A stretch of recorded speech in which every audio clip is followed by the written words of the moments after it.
రఘుమూల ప్రకాశిని మణిద్వీపములో మంత్రరూపిణి మన మనసులలో కొలువైయుంది.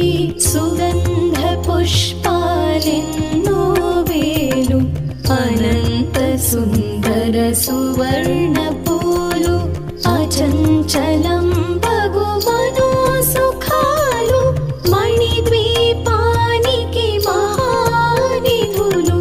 లక్షల లక్షల లావణ్యాలు అక్షర లక్షల వాక్ సంపదలు లక్షల లక్షల లక్ష్మీ